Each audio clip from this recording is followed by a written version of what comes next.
listening to the Truth Be Told podcast from Trillmatic.com. Trillmatic.com.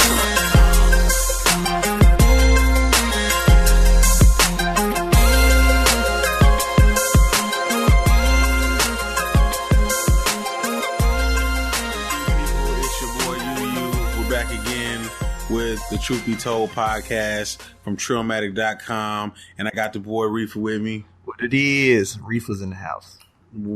Listen, y'all know they call him Riffa, man, because he likes the chief. You know what I'm saying? Like, Given. That's a given. You know what I mean? We were, before we got on here, we were kind of talking a little bit about where we from, really. The South. South Sea. Yes, sir. Say that one more time, bro. South Sea. South Sea for Leah. Y'all don't know about that. You know what I'm saying? But we were just kind of talking about, like, you know, what I like to call the OG era. You know what I'm saying? There's two OG eras for the South for Southern music, right? Like, there's like the 90s with like UGK and all that. Definitely. But then there was like another OG era that was kind of like our OG. It was like for us. Yeah. It was definitely. Which in this era, you had like Jeezy and you had like Lil Wayne and you had T.I. and then you had the Texas bust through. You had David Banner. You had Lil Jon Eastside Boys. Yeah, Lil Jon Eastside Boys. That's another OG era for the South for us. Definitely. You know what I'm saying? Because that was ours. Do you remember that time, bro? I love that time. It was a time that I was a part of it in a sense. I felt like I was a part of it because, I mean, we're in Texas, though. I know. We were kind of in the heart of the Texas movement with it. You know, we were. It, yeah. I remember when Texas was like about to blow up, and I remember I'll never forget watching Erykah Badu's "Love of My Life," right? And in the middle of the fucking video, she screws it up, slows it down. There's grills. I think Little Flip made an appearance. Yes, he made an appearance. Yes, he did. You know what I'm saying? And I was like, oh shit. Slow down. It's featured Little Flip. Yeah. And I knew, I was like, yo, it's about to blow. We about to blow. It's happening. You know what I'm saying? Like, a lot of people don't really give Erykah Badu her credit for that. You know what I'm saying? Like, she helped open it up, the door. You know, she was there already. Yeah. You know, because she was already in the door. This is why we refer to her as the queen. Definitely. She is the queen because it took her to basically open the door and say, this is what we have to offer, you know? Yeah. And Flip came through, and it just kept, more and more kept getting thrown out there, you know? We got Chamillionaire, Paul, Slim Thug. Yeah, the Still Tipping was what kind of backdoored that. And they have been pumping Still Tipping for quite some time. Because I remember when the video finally made it to BET Uncut, and it was like a win. Oh, yeah. You know what I'm saying? But then, like, it went from there and then it exploded. It had already been like pumping in the streets for like 2 years. Oh yeah, for us around you know what here, I'm saying? yeah. Before it blew up. Mm-hmm. You know what I'm saying? And kind of old for us, but it was still new. Yeah, because I mean, we got to see it go from what it was, where it was just us, to then everywhere. Yeah, you know, everyone got a piece of it, and then everyone was like, "Oh, you know, there's more in the South. There's more in Texas. Like they ain't know that we had that. You know, they really didn't know." You know what I'm saying? And man, did it blow up? And it blew up, and it blew up at the right time because the South was like, Jesus Christ, like destroying everything. I don't even know when this South shit, like, there were people that were kind of like sprinkling stuff in there, kind of setting it up for us.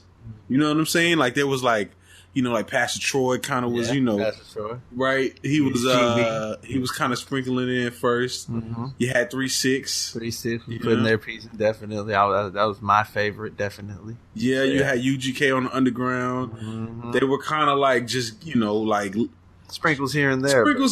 Just getting everybody ready, and then out of nowhere, a fucking bang, a wave, boom, tsunami for a long ass time too.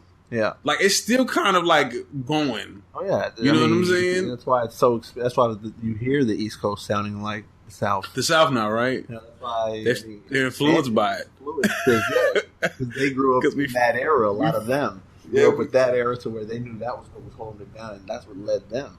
You know, they heard that. Flooded the shit out of them. Oh yeah, with the South. Oh yeah, the South was definitely on top at that moment. Yeah. And see, denying that. At the time, you had like the people that kind of came up out of that was Lil Wayne, T.I, yeah, Lil Jon, Jeezy, and they kind of like, pretty much, and also Slim Thug and Paul Wall and them. Yeah. They kind of like set the whole standard for like the South at that time period. You know what I'm saying? Like that's why everyone was influenced by them. Like once they were out there, because a lot of us were hearing them before they were out there. The Texas rappers mostly, of course. Unless you were down in underground music at that point, you might have been hearing T.I, which I heard a little bit of T.I. It was the download era, Napster, so people were just hearing things in places they never knew. So that's another topic for another day, possibly. Yeah. But the South was definitely, knocking the barrier down at that moment and setting the standard, like you said. I mean, people have to live up to that if they want to be the next in the South. Yeah. They have to live up to those. It was crazy, too, because you couldn't, at that point in time, there wasn't shit you could really say, right? Like, you couldn't be like, oh, it's not hard enough in the South. Like, no, Jeezy proved, like, Jeezy shit was hard as shit. You couldn't be like, oh, ain't no lyrics in the South, because we had T.I. T.I. was spitting. We had Lil Wayne, he was spitting at that time. You had Killer Mike. Killer Mike, man. You know what I'm saying? Killer Mike was going in. Yeah. You know what I'm saying? Like, you couldn't, it's not enough club music. We had the club music. We had Lil Jon. Yeah, shutting it down in the club. Let me tell you something, Brett. Shutting it down. We were talking about 90s East Coast and how, like, it was gangster back then. But it was fucking gangster. Like, we made it, listen, we made it out of two like crazy eras. We made it out of the 90s era, and we made it out of the early 2000s when they literally was like giving you commands on how to kill somebody in the club. You know what I'm saying? It was happening. People were like, all right, my jam's on. I gotta go hit. I gotta go stomp somebody out. I have to go do this hit. Yeah. Like it's time. Like somebody's got to get jumped. Yeah, like when the song comes on, so someone just all of a sudden thinks, it's time to whoop someone's ass. It's time to whoop somebody's ass. Yeah. I mean, people were in the club. You scared motherfuckers, I'll push your throwing bows. Right. Throwing bows in the club. I mean, it was ludicrous even when he came on that song. That song itself was... This is like black mosh pit shit. Yeah, definitely. People's jaws were hurt after the club. They went home, they put ice on it. They didn't just go home and think, that was a good night. Nah.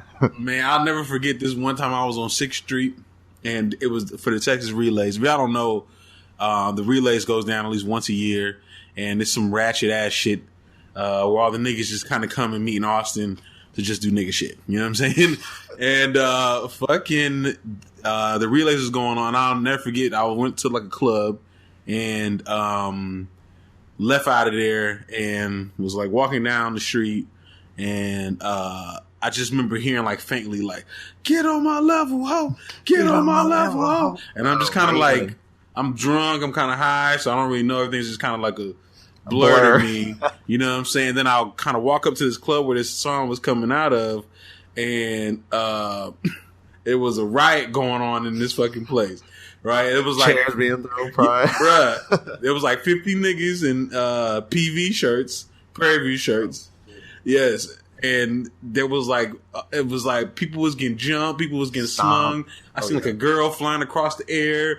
You know what I'm saying? Like, it was just serious, bro. And I remember just going, like, I remember I was like too close to the shit. And I was like, yo, you ever seen like those cartoons when it's like 5 people that fighting and then it's like a ball of people? Yeah. And so I was like, let me get the fuck away before I get like sucked into this ball. Fucking haymakers and shit, you know what I'm saying? Get too close to me, I'm gonna have to put my hands on it. Yeah. And it was just that, get on my level, get on my level. Yeah, and that was just going in the background. It was literally the soundtrack to violence. You know what I'm saying? Like, the South definitely made. You can make probably a triple disc of that. Like you're about to get stomped in the club tracks. I'm talking about 20 plus on each CD. Like that type of music was being pumped out, and that's in that era only. Like that type of music being pumped out constantly. Albums were made, just full of those type of songs. Oh yeah, like, it was a whole era. You're gonna die. That's how it was. You're gonna die. You're jamming this. Someone's gonna die. Somebody's gonna die. That's just what it was. Yeah, it was bad. Yeah. It was all fun though. Yeah, because I'm really surprised that I made it out of there with all my teeth. You know what I'm saying? Because there was definitely some moments where I could have been jumped. You know what I'm saying? There's moments it happened. Yeah, like sometimes you just get caught. You know what I'm saying? Yeah. And you know, like I've seen some of the craziest shit that people have been stomped to death. Oh yeah, there's been people that have been stomped, especially out here in Killeen. There's been people that have been stomped to death. Brutal. From Lil Jon in the background. Y'all don't really understand this. Clubs had to shut down for a while. Yeah. See, these kids be listening to Drake, right? And not ready to fight. You know, I like J. Cole, but they listen to J. Cole and stuff, and all this stuff is very nice and smooth, soft and smooth. Yeah. You know what I'm saying? But my era, like, it was rough. It was rough, jagged. It was scary. You know what I'm saying? It was scary, but you couldn't show your fear. Yeah, you couldn't show your fear. People could smell it. Yeah. So you had to just man up. You had to man up at them days. If not, you were going to be the one getting stopped. Yeah, for real. There was a lot of beef music that came out of that. Oh yeah, that era too. There was I'll never forget the whole beef between T.I and Luda on Young Bucks. Yeah. Songs called Stomp. Yeah. You know what I'm saying? They went on a song. Yeah, on the song. It was a historical moment when T.I really took an L. Took an L for the A. Yeah, he did. Yeah, I think at that time period, people was like, nobody's gonna fuck with Luda. At that time period, nobody wanted to fuck with Luda. Who was it? It was Young Bucks. Young Bucks, and Young Bucks, and they had to replace T.I.'s verse. Yeah, because with The Game on the actual album. Because they didn't want it. They're like, Yeah, this was like, there was just too much. Yeah. They didn't want it to happen. Yeah. And there was the beef between T.I. and Lil Flip. Yeah. And T.I. again. Yeah, I remember it came out a really weird time because at that time period, the South, everybody in the South was, as much as we was fighting and doing all this crazy shit, we were kind of unified. You know what I'm saying? Running it, unified. So there was just basically the bickerings in the background. Yeah. You know? The sibling rivalry type. That's what it was. You know, like it's like I want to be the one. You know, like I want to be Neo. Yeah. You know, like there can only be one. There can only be one. Like when they're all said and done, but at the same time, you can feel there can only be one. Where I guess the rest would give it up to them. But no matter what, everyone has their opinion anyway. So, you know, that's basically on their level if they want to be one in that other person's eyes too. They want them to just agree, yeah, you're better than me. And it doesn't usually happen that way. Yeah. And that's why the beefs happen. Yeah. And that's when that happened on that one because people were wanting to be the king of the South. Yeah. You know, the king of the South was like I remember when T.I. first came out and was saying that shit, a lot of people were upset about that. Mm-hmm. People in Atlanta were upset. They were like, how the fuck you king of the South when you ain't even king of Atlanta? Yeah, exactly. You know what I'm saying? Yeah. And you have people in Texas like, no, that's Scarface. Yeah. Or, you know, that's Pimp C. You know what I'm saying? Mm-hmm. It was just a number of different things, man. DJ Screw, you know what I'm saying? Like, there was so many different things that people, like, it was a lot going on with that, man. But, I mean, let's just be real. I think T.I. came out with the crown, and I have to overall, he give it to T.I. You know what I'm saying? Just because of what he did. You know what I'm saying? Lil Flip fell off right after that, pretty much. Oh yeah, because he killed Lil Flip. Yeah, he killed him. That was definitely a low blow to him. Yeah, like low blow for Texas too. Yes, yeah, it definitely was too. I remember when this happened. There were people. It became like an ATL Texas thing. Yep. You know what I'm saying? And you know where it was like, well, I'm gonna ride with Texas, but you know. T.I. was spitting his ass off, and he had a little flip, and it was like Lil Flip had just dropped, you know, that one song, the pop song.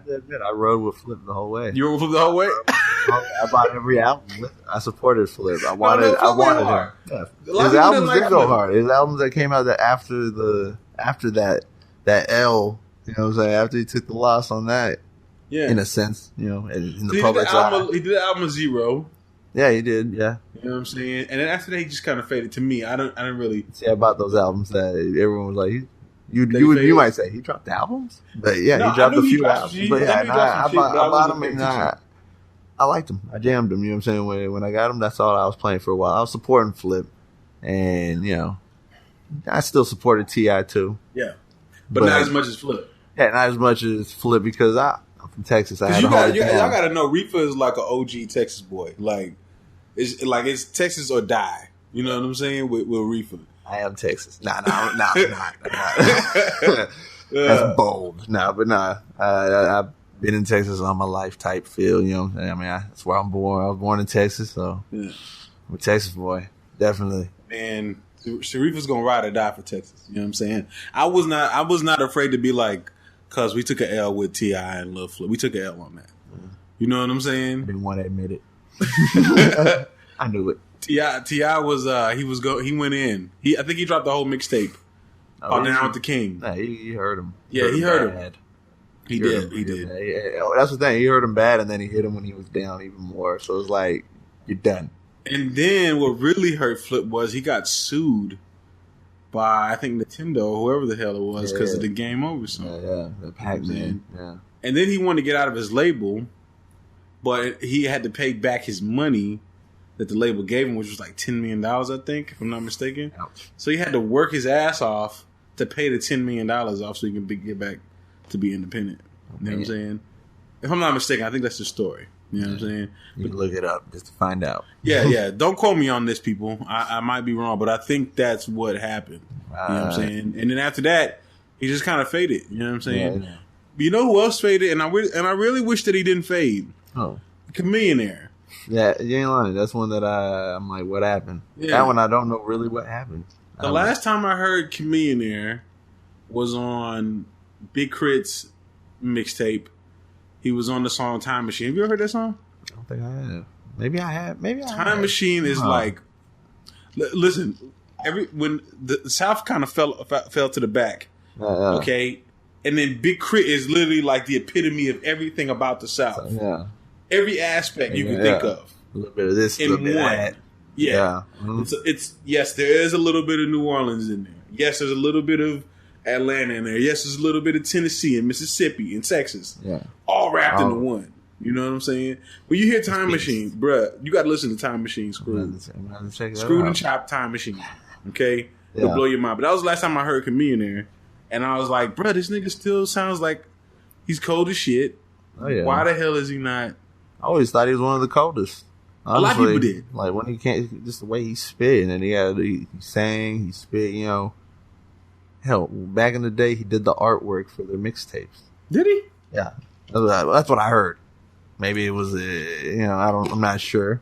Don't quote me on that, but I believe I heard that back in the day that he was doing the artwork for a lot of their mixtapes. Like, thinking this guy's an artist, like overall artist, musical art. And he basically, I met him. Were you there? Was that us? Yeah, was us. Is that both of us? Yeah, that was us. So listen, guys. I was just about to go into this story too. Like I was about to go into the fact that I met Chamillionaire, but it was actually me and Riffa that met Chamillionaire at the same time. Right at Renaissance Records. Before it burned down. Before it turned into what it is now. Yeah, before where it's just I remember because he had dropped the mixtape Messiah. Mm-hmm. And he was up there signing autographs, but wasn't nobody really up there. Man, he was still underground. Yeah. He was just kind of major Texas underground, kind of just Texas. Yeah. No, he hadn't signed a major label deal yet. You know what I'm saying? He was going in on Mike Jones. Yep. You know what I'm saying? And he had just dropped mixtape Messiah 3, I think it was. And he was cool, but one thing, he was definitely smaller in person. Yeah, definitely. You know what I'm saying? I remember he didn't have his big chain on either. He didn't have his chain on, and I mean, I understand that. Yeah, I understand. You know that Colleen was just mentioned as one of the top, the most dangerous cities in Texas, dog. Number 7. Yeah, number 7. I think they were beating out like beating out big cities. Beating out big cities like were they beating out Dallas? I don't know. Or Houston? I just knew we were number 7. I didn't look at the list. They're beating out San Antonio and Austin. Yeah. Oh yeah, it only gets worse. Over time it seems. So I can understand him not wanting to pull out his chain because we might have stole it. No disrespect to him. Yeah, but he might have got right. Somebody out there, right? Probably would have tried something. He would have been doing that. They probably would have got a little bold. But yeah, it's definitely. I mean, but he came out though. When he came out, and he won a Grammy. Yep. You know what I'm saying? Definitely, yeah, won that Grammy, and I mean, and won platinum. Talented, yeah. You remember his videos when he was acting. Basically, he was putting on different face paint and shit. Yeah, all that. People still play this damn Riding Dirty song to this day. They still put it in the Vine videos and shit. They put it in commercials on rolling. They still play that shit. I've heard on commercials here. You know, yeah. I don't know I wonder where he is because let me tell you what he's doing right now. Okay. He's into tech. He's in the tech world. Okay. He's into like investing into like the next big tech boom. So don't be surprised if a year or two from now you'll find out that he won in a series of rounds of investments and he just won big. Like a couple $100 million. Yeah. I was saying like millionaires in the top 10 of Forbes. Yeah. Like, what? He'd be out there, at these conferences and stuff. Speaking at these tech conferences, that's what he does. Now. Yeah, he has I think he owns a tour bus company. You know what I'm saying? Like he owns companies, so he's not hurting for cash. Yeah, he's invested. He's invested his money. He's good. He's just not making music. I don't know why, man. His music was some of the best in Texas. You know, he's probably just not inspired by some of this shit, bro. You know what I'm saying? I got him. Yeah. The rap game is taking a strong left. Made a strong left, yeah, and it's unforgiving too. You know, like it's hard out there. It's tough out there. So yeah, definitely. I mean, it can be really brutal to people.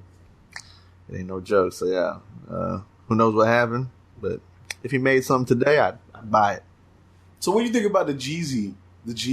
Let me say this, because a lot of people are like, oh, they love drill music, right? Like Chicago drill sound and all that. But like, listen, man, the drill shit, when you trace it all the way back to its roots, it comes from Young Jeezy and Shawty Red. That's where it all like that whole shit, that trap shit, all that shit started right there, dog. Yeah. You know what I'm saying? It's a variation of it. It's just variations of it, man. It went from that. It turned into Gucci Mane and Waka Flocka. You know what I'm saying? And then it went into that, and then it came into Chicago, and that's where it all kind of changed over to what it is today. You know what I'm saying? But trap music as a whole really came from Jeezy. Yeah, Jeezy. You know what I'm saying? And Shawty Red. Yeah, he definitely set the grounds for that because I mean, if you listen to all Jeezy's music, his music has that feel, the same feel. It's just morphed into what it is today. You know what I'm saying? That trap music, yeah. There's 3 albums that came out during this Southern era that like changed the game, right? Like that. Like what I mean by these 3 albums that came out, like fuck the game up. Like everybody was like, oh shit, okay. It was the Carter 1, okay. Yeah. And this is coming from I'm not even a Wayne fan anymore. But the Carter 1 set this bitch off. You had Thug Motivation 101 from Young Jeezy, set this bitch off. And then you had T.I.'s Urban Legend. Yeah. Those albums in that time period was just untouchable. You know what I'm saying? Yeah, you couldn't deny them either. They're in everybody's car. You know? Everybody was jamming these shits. Yeah. When the Carter 1 was out, everybody was on that shit. You know what I'm saying? I don't know what was going on the East Coast and the West Coast and all that. At that point, I really don't know what was going on. Yeah. I don't even remember what was going on at that point because I was a part of listening to that, you know. I had all 3 of those albums when they were out, jamming them, chilling on the block, cars going by, jamming them. So they were all being played definitely in the South hard. What was who do you think was like the top of that? Maybe. I mean, a lot of people listen. There was a lot of people that was getting it. I mean, you had Young Buck was getting it in. Yeah. You know what I'm saying? You had, it was all kind of people. Even like after that, you had like, even in the club, bro, like you had Yin Yang Twins. Yeah. You know what I'm saying? Yeah, I remember that. That time frame. What the fuck else was going on then, man? There was a lot of shit that was happening. Yeah. I don't know, man. I think there was a lot of groups that were going hard too. You had what's the group called, man? Them boys got work where Jeezy came from. Oh, you talking about Boys in the Hood? Boys in the Hood. Yeah. Boys in the Hood, yeah. Everybody was getting in, man. I mean, Diddy came down here and made Bad Boy South. Yeah. There's a lot of South. Yeah, definitely everyone wanted a piece of the Def South. Jam South. Def Jam South. Everyone did a little off South. Rockefeller South. They all did it. Everyone did it. They wanted a piece of the South because there was so much to offer. There still is so much to offer in the South, But, yeah. But yeah, it's definitely was a takeover because those I forgot all those labels did that. Yeah, once you started to name them, it was like, wow, they all did it. Because the South literally had took the game over. Yeah. Couldn't nobody get a word, like nobody get it. The West Coast couldn't get no love. The East Coast couldn't get no love. Midwest, you know what I'm saying? It was literally, there was some people that came there was some people that were able to like survive like through this. A lot of those people featured a lot of those South people, I'm sure. Or they were featured like Twista was like all up in through the South shit. Yeah, definitely. Yeah. You had Fabulous. He was all up through the South shit. Yeah. You know what I'm saying? Jadakiss was. Jadakiss was always some people from the South, definitely. Yeah, man. So many people like was able to like, I remember Fat Joe. Snoop was always messing with people in the South, like. Yeah, he was. Yeah, so yeah. You had to get down. You had to get down or lay down. Basically. You know what I'm saying? If you didn't you wasn't gonna eat anymore. Ran over, Yeah, you just had to fold. You can't beat them, join them. Yeah, that's pretty much what it came down to. Yeah. I remember all the beat makers. Do you remember this too? When everybody was doing the beats with the hook in it? Yeah. Where it would be like they take like a lyric from somewhere. From somewhere else? Yeah, from like another song and they make it into a hook. I'll tell you the first people I ever heard. The first group I ever heard do that with their beats was 3 6 Mafia.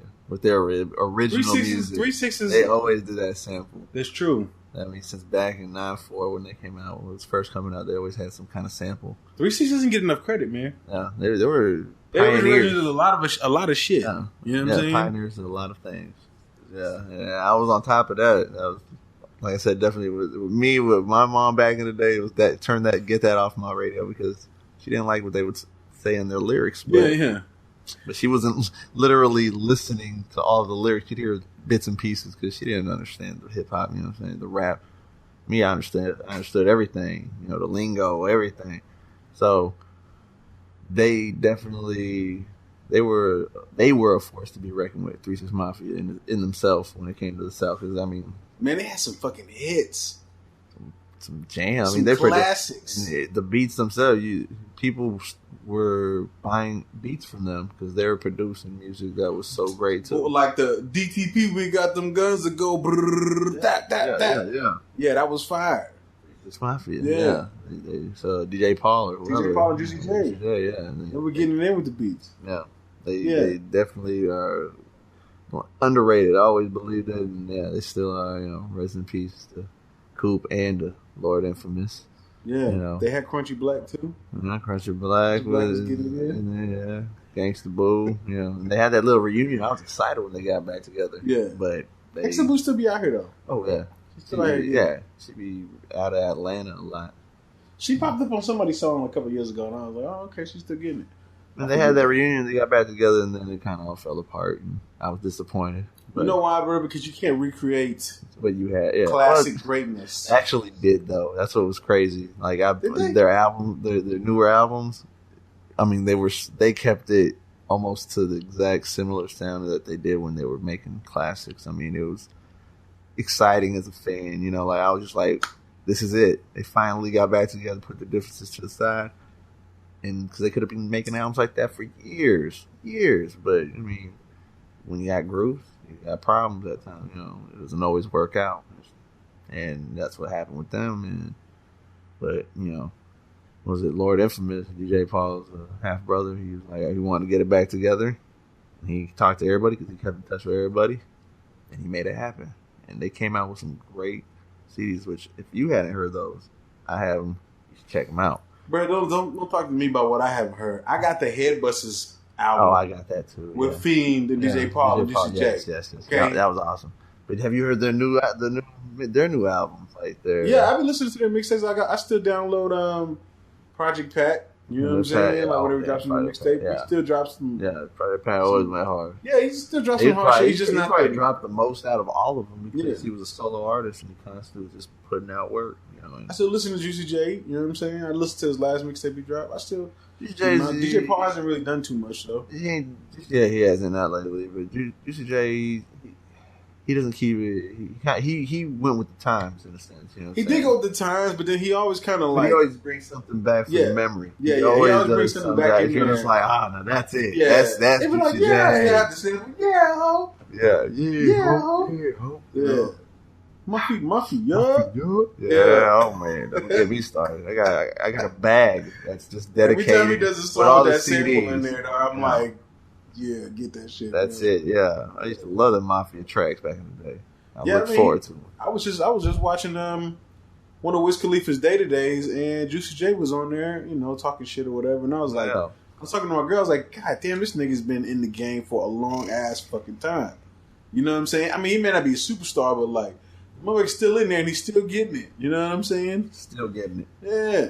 Still holding it. He never holding stops. it down. I mean, people look at him like, that's Uncle Juicy now. They probably like Uncle Juicy J, Fucking crazy, dog. Because, I mean, he's like the old school dude now, He's the old head, and he's the one with the experience and the knowledge.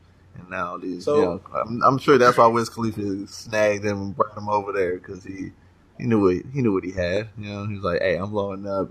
You want to stay in this kind of, keep it going. Let's work together, and you can just teach me what you know in a sense. I'd have done that if I was Wiz Khalifa. It was genius. Like, that's the type of person you want to. I mean, because he's about his money. You know what I'm saying? He about his money. He got applied schemes that he made. Things to make it happen, and he does. He makes it happen. That's why he's so relevant still. Like you said, he stays long in the game because he knows how to stay long term in the game. So who do you think was, real quick, who do you think was the best producers out the South at that time period? Nah, I just said it. What do you think? Okay, you got three. Okay, you got 3 6 Mafia is definitely up there. Yeah, Lil Jon. Lil Jon was making some good instrumentals too. There was a lot of people too, though. There was Jazzy Faye. Manny Fresh was killing it. Manny Fresh killing it. Yes, he was. You know what I'm saying? He was fucking killing it. I see Manny Fresh. Who else was it? I think that's about it, man. I mean, like major. Yeah, that's pretty much it when it came to like South.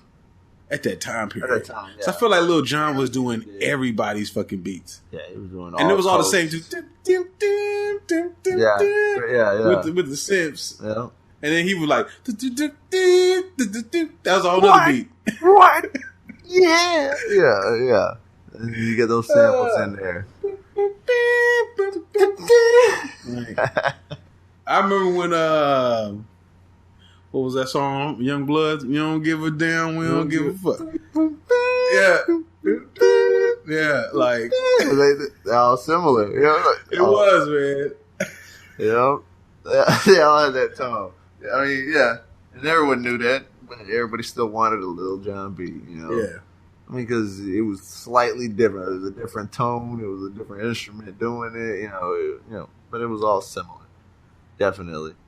But yeah, on that note, like I'd have to say that 3 6 would probably. They were really like a lot of the beats that came underrated. Out kind of came out from them fools. Yeah. You know what I'm saying? Like all the styles, the crunk. They were the kings of crunk. All of that shit. Lil Jon came out with that album when the Lil Jon and Eastside Boys came out with Kings of Crunk. I looked at that album and said, "No, 3 6 Mafia is." That's everybody what everybody knew there was a real crunk. You know what I'm saying? I was like, 3 6 Mafia started that crunk stuff. I mean, tear the club up. Yeah, tear the club up. Like that was before all of these motherfuckers, dog. Way before. I mean, I was jamming them since back in the day. So yeah, when it came to crunk music or even just about to go hit a lick. I mean, they did it all. Yeah, they were the pioneers of it. That's why I was jamming them. I guess I had great taste in music, but that's what because I was always on top. Get your head out your ass, bruh. Hey, 3 6 Mafia. They were in a sense kings of the South. You know what I'm saying? Because a lot of people, jammed them before they came out. You know what I'm saying? Before they even made it. Who inspired them?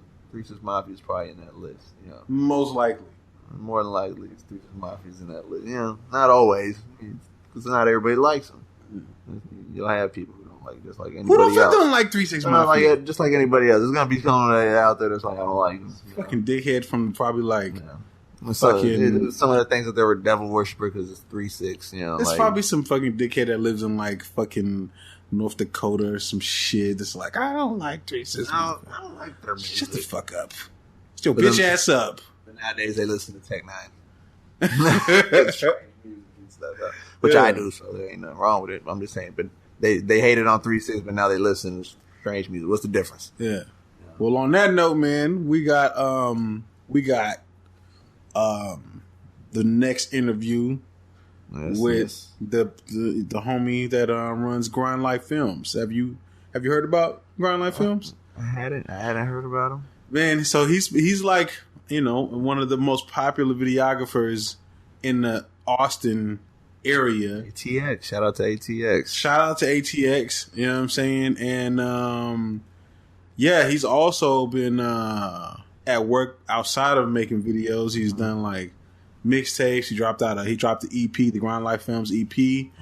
Oh, man. He also was working on he had a segment that he had called the Rhyme Scheme, where he just dropped a bunch of videos of mostly Austin and Texas rappers doing flows on video and stuff. Came out dope, man. So this guy's well known in the Austin region. Check that out. Check it out. Yeah. We're gonna talk to him a little bit about what he's been doing, what he's got going on, what he's got coming up, and just some of his inspiration to put out some of the stuff that he has, man. So sound like he's been busy. Motherfucker stays busy. Oh yeah. You know what I'm saying? He's got some new shit too that he's got coming. So we're gonna get into all of that, man. So you guys stay tuned and check out a word from our sponsor. Snapchat, Twitter, Facebook. A new social network arises every day. If you need social media branding, the team at First Class Social can handle it. From influencer marketing to new media advertising, we got it covered. Head over to firstclasssocial.com today for more info. That's firstclasssocial.com. All right, man, it's your boy UU. We back from the sponsors and whatnot, and we got the interview going here with the homie from Grind Life Films, man. If y'all don't know who he is, he's a very popular videographer out of the ATX zone, man. Why don't you let them know a little bit about yourself, bro? Hey, what's up, world? This is ET Tattoo coming to you live from Austin, Texas. I'm the owner and operator of Grind Life Films. Been doing this for about a good little 6 years now.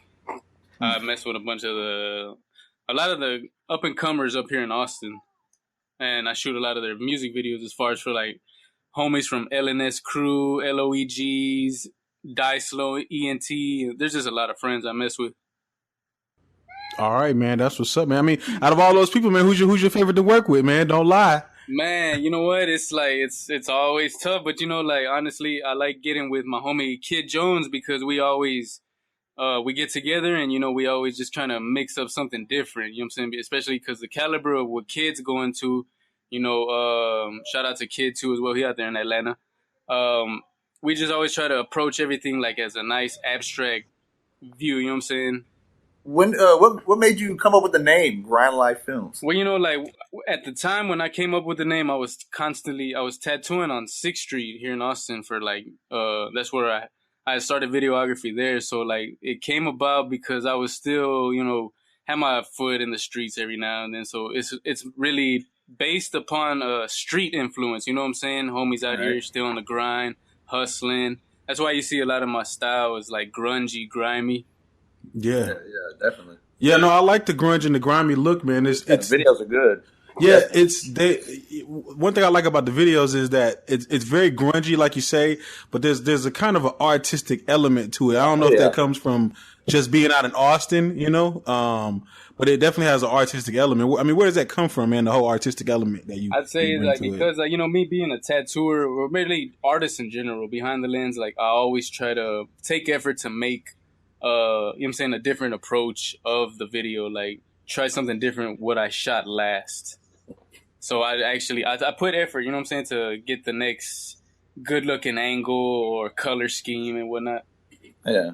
How long you been tattooing? Man, I've been tattooing for a good little 9 years now, professionally.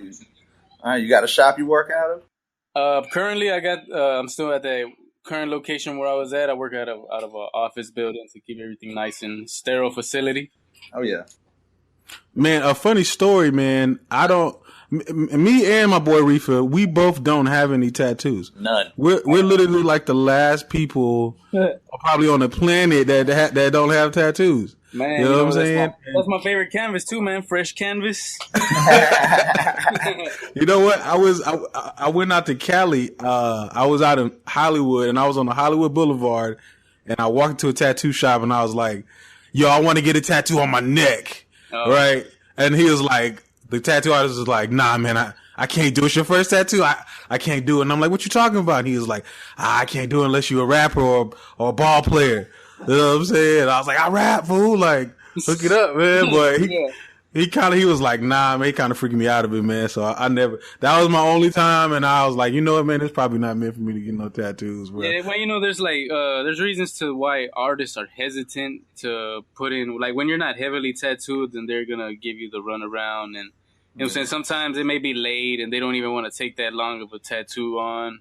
There's a lot of little factors, but yeah, for the most part, they're hesitant, because just, it's just a little inner tattoo thing, you know what I'm saying? I see it as like, you want a tattoo, come get it, You don't really let money walk out the door. So you ever did like a tattoo and you was just like you ever like messed up a tattoo? Man, you know what? I have in my beginning times, it wasn't when I was in the tattoo shop and whatnot, but like, starting off, I did a couple of last names on some homies and misspelled it, left a couple letters out.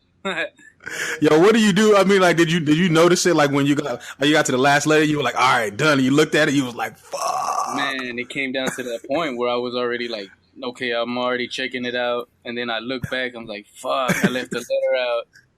It happened, man. It really did, exactly how you just said it. Yo, how do you explain that? Like, yo,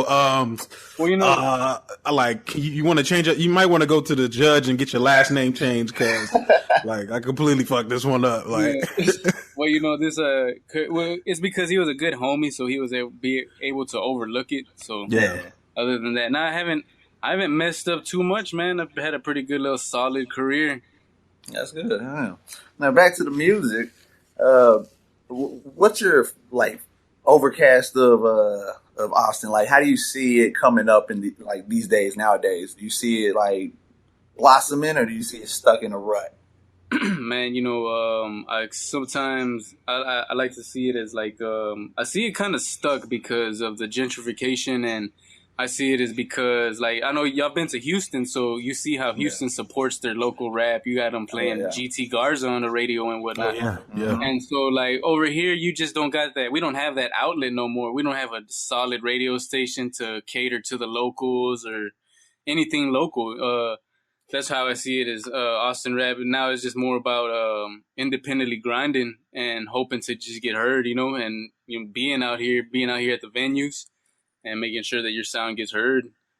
Yeah, I mean, is that why you planned on doing the Optimal Radio? Because is that the reason why? That's one of the reasons that I took on Optimal with Optimal Radio. I wanted to go ahead and perform, like, try and provide a platform for like the up and comers in Austin. That way they can get a little bit of their music heard, because first of all, with Optimal Radio, he's already got a good little worldwide scale. So with listeners that are tuned in. Mm-hmm. So that's what was my plan was with Grind Life Radio, invite an artist, have him play his music. And then initially in the end, I'm going to have him spit some bars, Yeah, definitely. Yeah. That's what's up. And so far, it's been all good because with Optimal Radio, you can download it on your Android. If you got an Android, you can get the app and just tune right in. It's not on iPhone? Yeah, man, he just had to close down iPhone because the sources he was with, they closed down. So now currently, I'm sure he's looking back into it, but right now it's just on Android. But you can also go to www.optimalradio.com. Okay. All right. And that's where you can tune in with him. For sure. And what other outlets are you a part of? Like, are you a SoundCloud? I mean, where can people hear your music or see your videos and the things that you've worked with? You can find me on SoundCloud with Grind Life Films. I have my EP and my mixtape that's for like the film label. I got those on the SoundCloud. I try to stay up to date everything because for the most part, it's just me running my whole show, man. I don't have no team of people. I don't got to rely on nobody. It's just me, you know what I'm saying, doing all the footwork. Grinding. Yes, sir. And so Grind Life Films. Grind Life Films, exactly. How many videos have you done, man? Because I've seen a lot of your videos, and I'm like, man, I mean, you got to have a nice little catalog that you got out there, bro. Man, I got honestly, I want to say roughly maybe about a good little 80 to 90. I know it's up there, but it's a little low too for me, honestly. But because now at the point versus when I was first putting videos out, I had to, I was just constantly spitting them out just for the love and the art, you know what I'm saying? But now because of my friends, of where they're going now and the way that they're getting looked at through the media, now it's kind of harder to put out a video, honestly, man. Like, we want to make sure everything's neat and clean, and absolutely, we got to polish it hard now this time. So that's why you've seen me slow down a little bit with putting out visuals, but at the same time, I'm more active on Twitter, man. I actually put a good 6 videos out between January and March. Okay. Yeah, I've seen a few of those videos. I mean, as far as, well, let me ask you this, man. Is there a Grind Life film in the making? Man, there isn't. I think at the current moment, I'm really kind of focused on trying to get a Grind Life album. Okay, cool. That's what I really want to put out with, like, nice quality sound, probably even use live instruments. Cause I got a lot of friends all over, producers, and there's my outreach. I got friends in New Orleans to team up with, and so it's going to be real good. That's what one of my main focus was, to put out an album. Yeah. In the meantime, I still got EP 2 coming out, so that's in the works currently. Do you see yourself ever getting into that filmmaking? Like, do you see yourself maybe down the line? It's not out of the question. Oh yeah, man. Like, I definitely see. I'd like to be not as acknowledged as the director, more of like an artist. But it'd be cool to, like, put out something real good to where even like maybe labels take notice, and maybe if they were up for trying to hire, you know what I'm saying, I'd probably take on jobs later in the future. But for the most part, man, it's that's what I like to. I'm not as focused, honestly, on the visuals, man. I'm like more of a tattooer at the end of the day. Yeah. I did the video one day. I just picked it up because my friends were doing it. So I was like, hey, man, I want to try that too. And so you had a knack for it. And it just started blossoming, man. Yeah. I'd go out like into venues, and they'd be like, hey, man, I see your work. I like it. So that's what kind of kept me interested to pursue it and keep going. Definitely. And with that Grind Life Films EP 2, it's like you already have an idea of like artists you're going to try to get onto it and everything. Oh, yeah, man. For the most part, I'll give you the lineup now, too. For the most part, I had, if y'all familiar with Low Key from LOEGs. Yes, sir. He's one of my favorite rappers out of here. Low Key and his brother, Slick Talk, Slim Gravy from ADD. He's a real good friend of mine.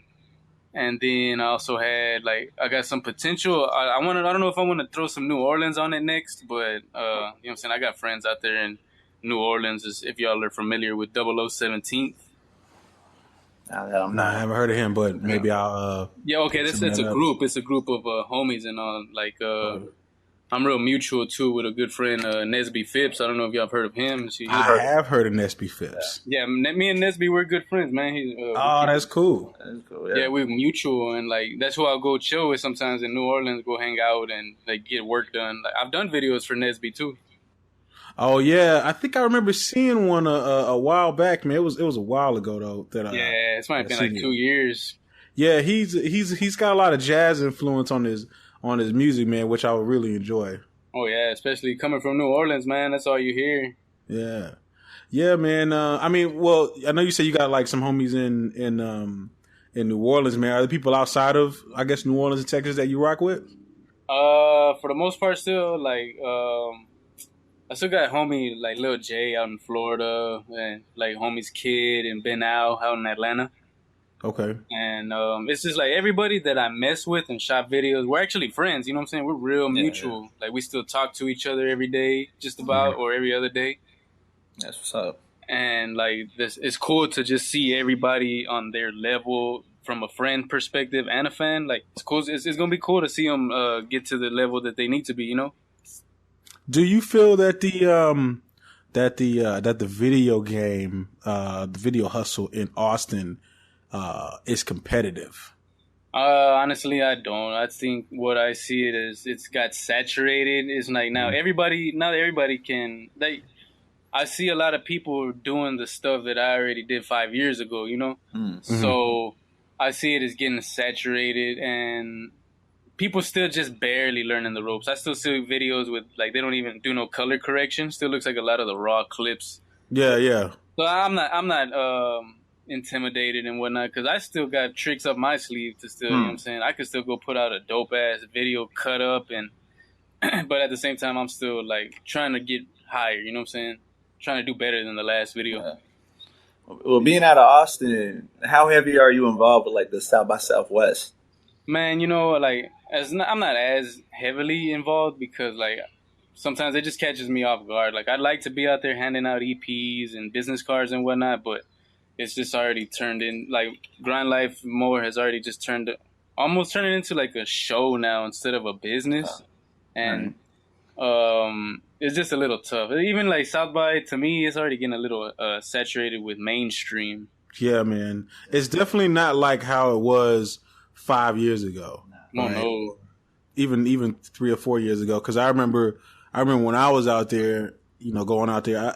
I haven't hit it the past, I think, 3 years, but I just remember when I was hitting it out there, it was a lot more indie, and it was a lot more about the music. And then I just remember one year, I just seen like just an influx of corporations and, you know, Mountain Dew and Doritos and, you know, all this. Yeah. And it just it didn't really have the same effect as it did when it was like pure indie and all people really cared about was the music. You know what I'm saying?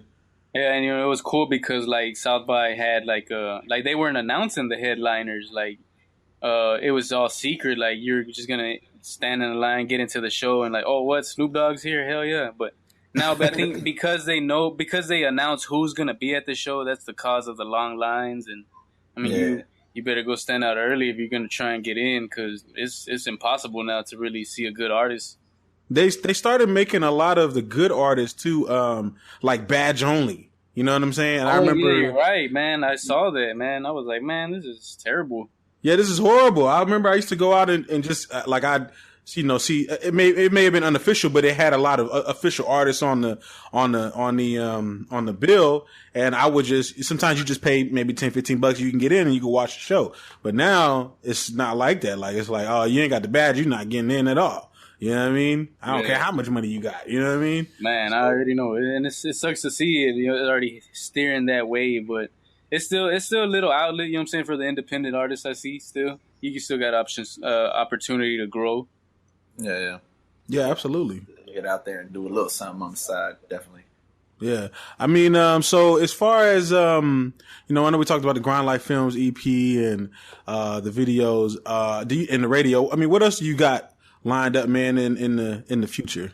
Currently, man, one of my biggest ideas, and this was what I was speaking to you earlier, like in the last year, was trying to get Rhyme Scheme up and running, and it was gonna be cool to have y'all host it, which I really appreciate. But man, currently it's like, as far as for up and coming rappers in Austin, like I saw a little like not too much activity was happening anymore, so I wasn't as encouraged to start it up. Like it would have been cool, but I didn't want to mess with a bunch of the same camps that I'm still messing with. So I want to give other rappers opportunity, and you know what I'm saying, at the same time still bring lyrical content, you know.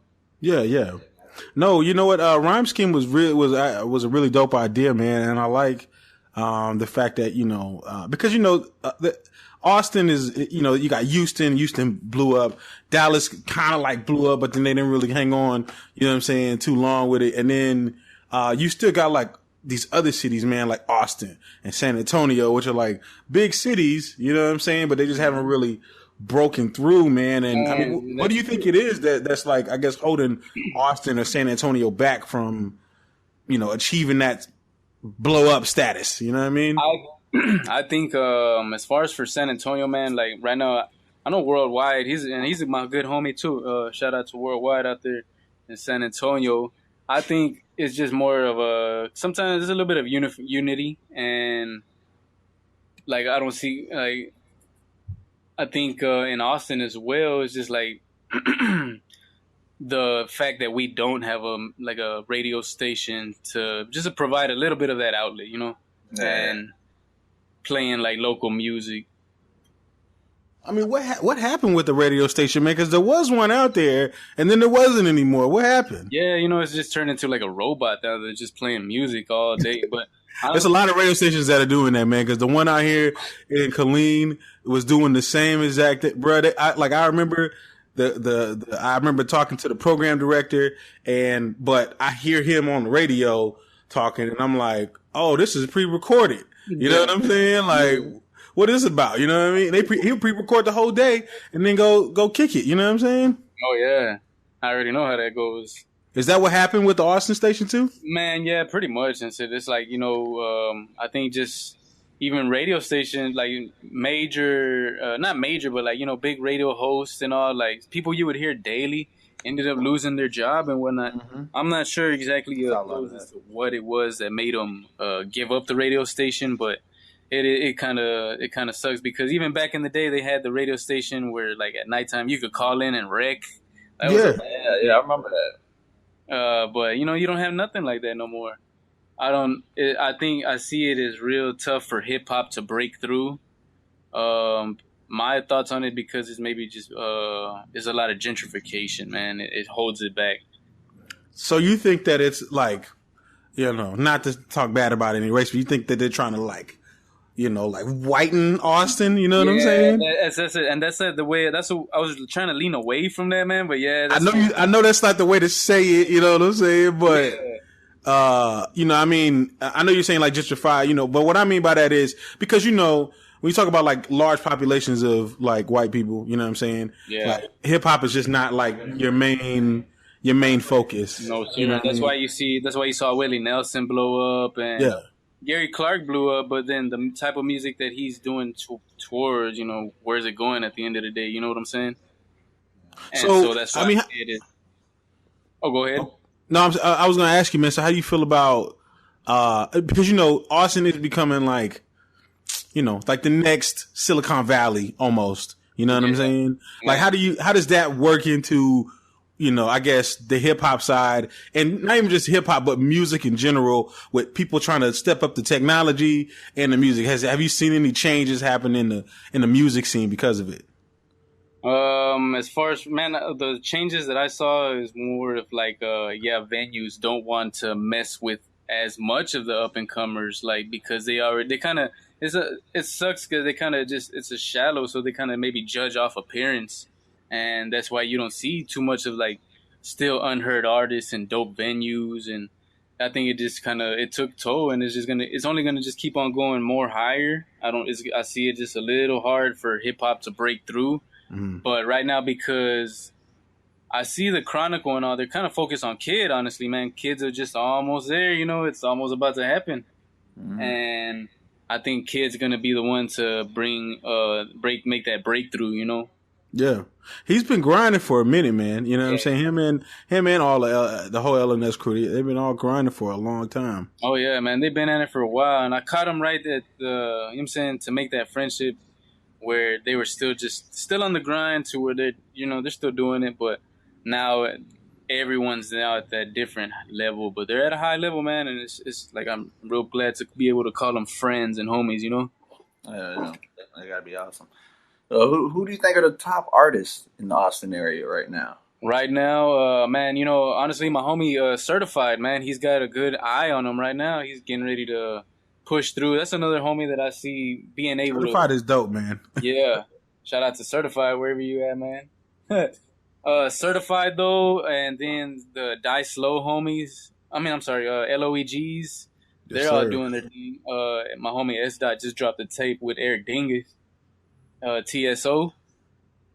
And, man, as far as for, like, yeah, still right now, top rappers, I'm going to have to say, man, Kid, Certified, and, like, I know there's a lot of rappers here that, like, I just go still, I haven't heard of them, and, you know, I'm sure I'll meet you later down the line, but yeah. But other than that, like right now, it's them. Because it's because the grind and the hustle and like the exposure that's already coming out. There's results are already showing up, and GJ too as well, man. GJ about to do his thing. Yo, man, yeah, I know. GJ is about to take off like a jet for real. Yes, sir. And he's like, yeah, I'm getting ready to tattoo him right now. You know what I'm saying? That's why I'm over here chilling and. Oh man, he don't need no more tattoos, bro. Right? So he needs some ET tattoos, man. Yeah, man, that's what's up. So it's like, let me ask you this, man. I mean, I know you rock a lot with the hip hop side, man. Do you do anything with the R&B side out there? Man, I don't like do it as much, but like I have worked with like rappers like Q Lee and Alicia Lani. Yes, I know Alicia, very jazzy girl. Yeah, she's like, man, she got a real beautiful voice, and she's honestly, I see her taking off too as well because like her campaign is real good and strong. She got a solid team behind her right now. Yeah, that's cool. And so it'd be maybe like just them too, but I don't really chase it as much. I try to stick to the hip hop and giving you that grunge.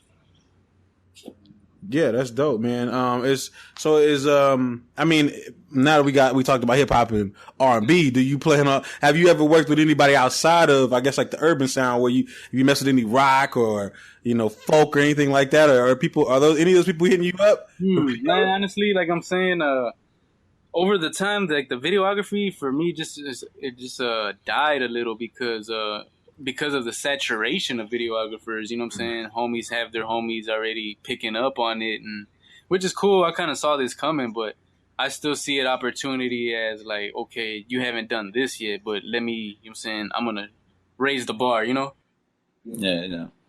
Have you ever had like anyone, you ain't got to say no names or nothing, but have you ever had anyone come with an idea for a video that you just had to shut down and be like, nah, I'll decide what's going to happen in this? Shit, it was tough, because I got approached with like, it's tough to turn down music sometimes because like, I don't want to be the asshole to be like, nah, man, your music ain't good. I just like, I try to kind of filter a little bit. But honestly, I haven't been approached with like some crazy idea. I'll just, if anything, I'll try and throw my 2 cents in. Like, man, let's do it this way. That way, it looks a little nicer, Yeah, definitely, yeah. Because I stay humble and like I won't really, I don't diss nobody's music. I'm supportive towards your craft. Yeah. That's what's up. Hell yeah. So, have you ever? I mean, with you doing like tattoos, you obviously have some artistic abilities. Have you looked into like doing? Like artwork for, artists, like their album covers and anything, or have you done any? Man, you know what? Actually, I've done, like, I got like a good little 7-8 album covers out there based on my art, man. I got art for Tank Washington out of LNS Crew. Okay. I did stuff for Cripple Hayes. Did you do Cripple Hayes' I think it was the self-titled album, right? Man, you know what? A lot of people asked me that one too, man. But nah, man, that was Rex Hamilton. He did that one was dope. That was dope. I ain't gonna lie though. That was dope. Yeah, all the drugs and shit. All the drugs, yeah. That was fire. That's real creative. But yeah, I did stuff for Cripple Hayes. I did stuff for Keith Corona, and then also even Nesby Phipps. Like maybe a couple years ago, he was releasing like beat tapes called the Floor Sleepers. I remember. And I did the cover for number 4, I believe. Oh, okay. That's what's up. Yeah, so honestly, I did in the past. I would try and chase it just to put that little thing under my name. You know what I'm saying? Like, oh yeah, I can do album covers too. But yeah, man, I have some album covers that are based on my art.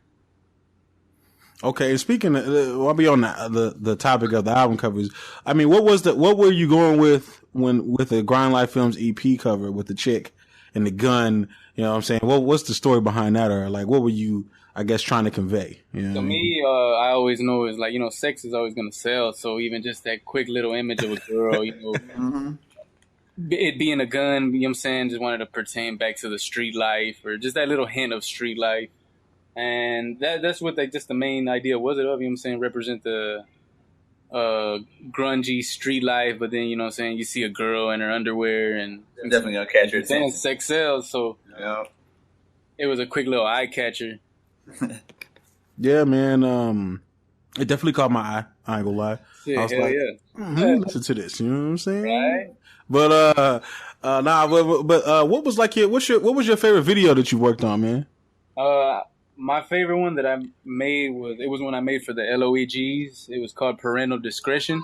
Oh yeah, that was fire. And that was just like I chopped it all up, man, with words and like cuts, and that's like one of my favorite videos, honestly, man, just because all the cuts that are going on in there. I remember when you did I think it was kids video, and there was like a lot of like symbolism. Oh yeah, in the Mason video too. The Mason, yeah. So, you know, there was a lot of like Illuminati stuff up in there, man. Did you get any like flack for that? Like people like saying something. I mean, I know, people do things for shock value and stuff. But he's an Illuminati. We even burned the Bible in the end. I tried to make that as clear as possible, but I don't know if it kind of passed through. But yeah, that was kid's idea. He wanted to burn a Bible. Yeah, that's crazy. I mean, I know people. They let that catch people's attentions, though. Yeah. What's his name? I can't remember that artist's name, but he came out with that video where he hangs himself at the end. You talking about Tyler the Creator? Yeah, Tyler the Creator. When you do something that crazy, it gets people's attention. Oh yeah. Yeah, most def. Yeah, I mean, there was a lot of symbolism in there. It was pyramids, there was the eye, there was, all of that, man. I mean, pretty much just kind of, that's what we just wanted to throw out right quick, symbolism of Illuminati and whatnot. There wasn't really no secret messages or whatnot, but just a bunch of flashes of Illuminati type shit. Yeah, was that hard, putting all that in there? Because, I mean, it looks like you're pretty much drawing right on the screen almost, you know what I'm saying? Is that hard to do? Man, like editing, it just takes a while, man. That's another reason that what you'll probably see, like, current videos nowadays, you don't see them as flashy or choppy because, like, I think maybe the editor just gets a little lazy, and I know it because it takes a long time to edit a video, man. Yeah, I know. I've tried to do it myself, and I don't have the patience. You know what I'm saying? Like, I tried to get in there and like edit a music video, and I was like, "Fuck this, dog!" Like, I'm gonna make it as simple as I can. I just can't. I'm gonna do one take. You know what I'm saying? Like, I can't do it. But I mean, how did you like really get into making videos from the beginning, man? I mean, like, was something you were always into, or did you just? Well, look, check this out. I got influenced because I was always messing with photography when I was tattooing, but it wasn't until I saw my homie Chino, the real Chino. Yeah. He's the one who actually kind of he showed me the ropes, and he, you know what I'm saying, pointed me, showed me what to do. He let me go shoot video. Like when he was gonna go shoot a video, I'd go hang out with him and just kind of see what he was going, and then it was there to when I started all right, let's try and do this, So it was really, honestly, all the influence comes from the real Chino. Grind Life Films really wouldn't be alive if it wasn't for him. Oh man, shout out to the real Chino. Yes, sir, the real Chino. Man, that's crazy. So, first off, I mean, what kind of equipment do you use? I mean, if you got to shoot a video today, like what you pulling out? You know what I'm saying, to let people know, like the cameras and whatnot. I mess with a Canon 5D Mark II. Okay. But I got it also hacked with Magic Lantern, so it just gives you a little bit accessibility to that camera. And then I got a 7D, and we also mess with a Panasonic GH4. That one's real good for slow motions. Okay, cool. And what do you use to edit? I use Final Cut. Final Cut 7 more preferable than 10 because 10's got all that magnetic dumb shit. Yeah, so I mean, I guess you pretty much self-taught as far as, well, I mean, you picked up some game from the real Chino. But... Yeah, just I'm a quick learner, man. So it's wherever I'm trying to learn on the spot, then I'll just pick up, and then from there, from editing, it's just all about your vision. From there, anybody can edit, but the way you see stuff as a director, then that's what kind of just separates you from the rest. Yeah, it gives you your style. Yes, sir. So, I mean, you did you did the videos, and then you moved into the music. You did Grind Life Films EP. How was that? I guess because I'm pretty sure you put it all together, man. You pretty much DJ Khaled. You know what I'm saying? Like an EP, man. I mean, how is that like trying to get the producers to work with the rappers and to work with and then you doing the videos and all that? I mean, how is that like putting all that together? Well, man, it takes a lot of work, honestly, man. But me, because like I've shot these videos in the past for friends, and it was on the strength. So now it's almost like, okay, now it's time to collect, homie. Let me come in. Can you do me a track? But that's how I just like, because we're all just mutual with amongst each other, and like it's like all the camps here in Austin, like they all know each other too, man. So it's like a big family of friends, you know. Yeah. So there's not like a lot of. I don't know because I don't live out in Austin, so I don't know the scene fully. I mean, I'm very aware of it because I was running Syntax Hip Hop for like probably about 4 or 5 years, man. And so I got well versed in knowing everybody that was in Austin. I remember, matter of fact, with G Jet, I remember the first time I seen G Jet, he was on like Texas Battle League, and I seen him going in on somebody with the fin on his head, talking about he looked like a shark with the fin. You know what I'm saying? I thought that was the funniest shit ever. But I'm well aware of like everybody that's moving around there, so I don't know if there's like is there like beef? Is everybody unified? Like rivalry? There's rivalries, you know what I mean? Man, as far as for like rivalry, the homie Dominican J, we have this one page on Facebook called "Do You Support ATX Hip Hop?" And like at first you'd see a lot of beef and all that, but then finally Dominican J took toe to it and just kind of started unifying everybody, instead of trying to have everybody mad at each other. How come nobody's featuring each other on this and that? High school drama. But like I'm saying, Dominican J came in and he kind of just leveled everything out, man. So there ain't no real beefs out here. It's pretty cool. Everybody's for this hip hop movement, and everybody just wants to get heard, just as heard. Do y'all got? I mean, like, every city. I found this out too, man. But every city has like OG legends, even if the city never blew up. You know what I'm saying? Oh, yeah. And it's like the forefathers of like, like we got, I don't know if you ever heard this song, but there's a song out here in Killeen, and it goes, I hope y'all ready. It's about to go down. It was some cats from Killeen. They had Juvenile featured on it way, way back when Juvenile was popping in the Hot Boys days. You know what I'm saying? And that was like a big thing for Killeen, even though most people probably never even heard the song. You know what I'm saying? No, I feel you. It's like we're different. Every city has their little hometown heroes, Yeah. I mean, who are those people for Austin, man? Man, as far as for like Austin right now, it would have to be like there was this one. He was always doing this thing. He was doing rock and rap. Have you heard of Smackola from Dirty Worms? No, I haven't. Okay, yeah, he had been out here, and man, there's a couple just other OGs out here, like, man, that go even way back. I'm talking about like there's a rapper named Cool Whip, and there's a couple, you know what I'm saying, I can't really think off the top at the moment, man. But is there any that have like reached like like almost major status? You know what I'm saying? Like maybe they were like signed, but they never dropped the album, or maybe they was on somebody's song and they got like a lot of play. I know there's out there that like them people are out there. Like there's homies out there that got tracked with like Devin the Dude, and like, man, I just like right off the top of the head right now, I'd have to just really kind of sit down and think, Yeah, I feel you. Yeah, man. As far as the Austin scene. I mean, I know you talked about like the radio and all that. I mean, what else do you think is left for people to do out there to really, really like take it to the next level?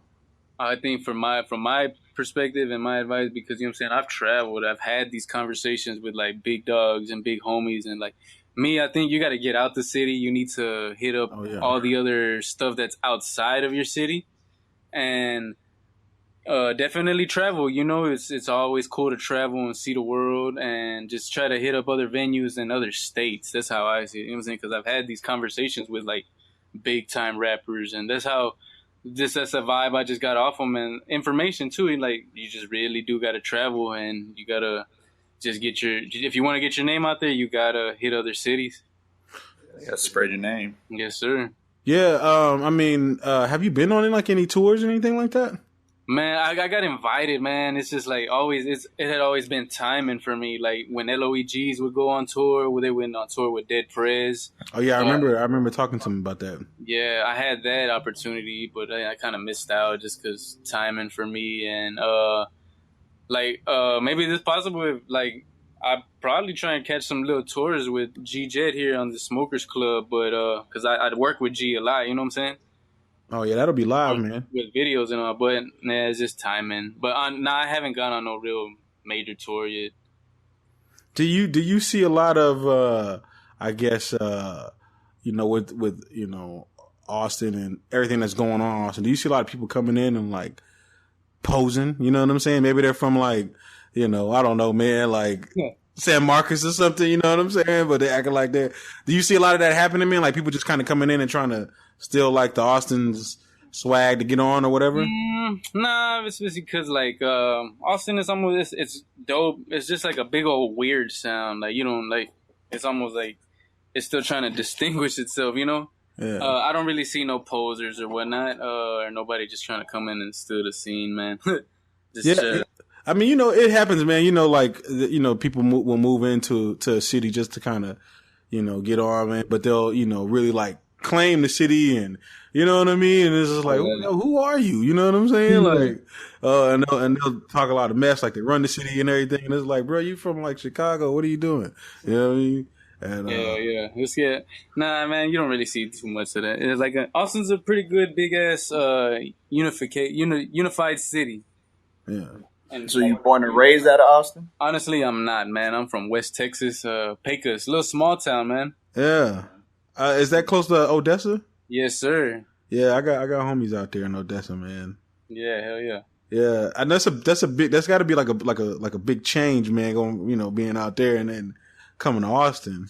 Man, it's a big leap, especially like I come from a little desert town, man. So I'm definitely it's honorable to have made this big of a leap to. You know what I'm saying? Usually it's the next town over you move to, and that's it. Life's figured out. Mm-hmm. But nah, man, I made it to Austin, and I'm grateful to be out here. Well, Austin should be glad to have you because you're helping expand it with all the artists and everything. Hell yeah, man! Like long down the run, like I've done a whole lot of work with a lot of homies that you know what I'm saying got them seen, and at the end of the day, I stay humble about everything. I don't get like real big headed about none of this because that's just how the game go. I want people to what I'm saying see me as a cool person. Exactly. So let me ask you a little bit more about the radio station that you got going on. So, I mean, what should people expect from that, man? Are they going to get like real lyrical music? Is it going to be just, like maybe some club bangers? Like what should people expect? And how is that going to roll? You going to have interviews on there? Like, what? Yeah, for the most part, my whole plan was to, bring an artist, interview him, showcase his music. And then towards the end of the segment, just have him spit bars, and just kind of keep that essence of you being an MC alive, you know what I'm saying? And my plan also was to just like I got full control of it, so I can play whatever. And so I'm gonna be playing dope mixes, not really too much mainstream, but more of like even dope shit. Like this next mix coming up this Tuesday, we're gonna feature some Capital Steez this time, and you know what I'm saying, just some unheard tracks or even some classics you ain't heard in a while. I mean, is it like weekly, man, or is it daily, or? Yeah, it's weekly, every Tuesday at 7 p.m. All right, for sure, man. Well, man, you gave us a lot of insight, man, into the Austin scene, man. And, I mean, if there was somebody right now that was listening and they was like, man, I don't know nothing about Austin. I never heard any of the artists, you know what I'm saying? I mean, I know you talked about LNS Crew. I mean, who would you just point them to like, yo, these are the ones, you're going to love it. You know what I'm saying? Yeah, man, right off the bat, and forgive me, homies, because, man, I know there's a lot of homies. But, as far as for, like, trying to point somebody else out somebody, because, you know what I'm saying, I'm aware of their campaign and all. It'd be Kid Jones, Certified, and then, LOEG homies. That's what's up, man. Well, I mean, we don't have too much else to ask, man. I mean, where can people get in touch with you online? Man, you can find me on Twitter at E_T_tattoo. and grindlife_films. And as for if you're trying to set up a tattoo appointment later in the future, you can find me at Instagram at e.t.tattoo.